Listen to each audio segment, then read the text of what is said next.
Magandang umaga mga ka-happy hour. Narito ang mga balita para sa MBC TV Network News Update 9 AM edition. Ilan pang kaalyado ng Pilipinas kinundena ang mapanganib na aksyon ng CCG vessels versus PCG vessels sa Escoda Shoal. Kinundena ang ilan pang kaalyado ng Pilipinas matapos magtamo ng pinsala ang dalawang barko ng Philippine Coast Guard kasunod ng pagbangga ng China Coast Guard vessel sa Escoda Shoal nitong Lunes. Kabilang na dito ang Australia, Japan, France, Germany, UK, New Zealand at European Union. Ayon kay Japan Ambassador Endo Kazuya, hindi kukonsintihin ng Japan ang anumang harassment at mga aksyon na magpapataas ng tension o makakahadlang sa karapatan sa paglalayag kasabay ng pagtindig nito sa Pilipinas sa pamamagitan ng pag-uphold sa rules-based order at mapayapang pagresolba ng mga hidwaan base sa international law. Kinundena naman ni Australian Ambassador HKU ang mapanganib na mga aksyon ng China na aniya ay nakakasira sa mga pagsisikap para mapahupa ang tensyon.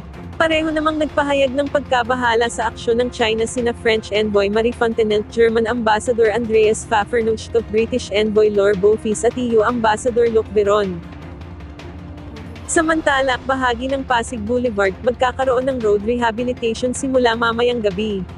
Ayon sa abiso ng Pasig City Public Information Office, isasagawa ng 7 oras na road rehabilitation sa tabi ng Pasig Boulevard sa Barangay Bagong Ilog at Barangay Pineda sa Pasig City. Ito ay dahil sa proyekto ng DPWH, at ang contractor ay mula sa DAHL Construction Corporation.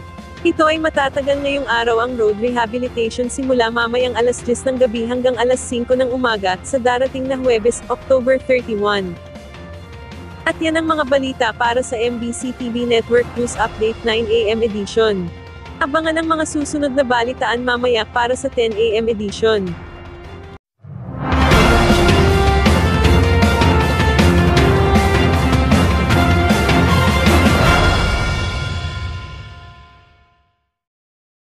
Mga ka-happy hour, kung gusto mong manood ang mga balita sa MBC TV Network News Update, mag-subscribe sa aming YouTube channel, i-like ang aming Facebook page, at i-follow sa aming TikTok account.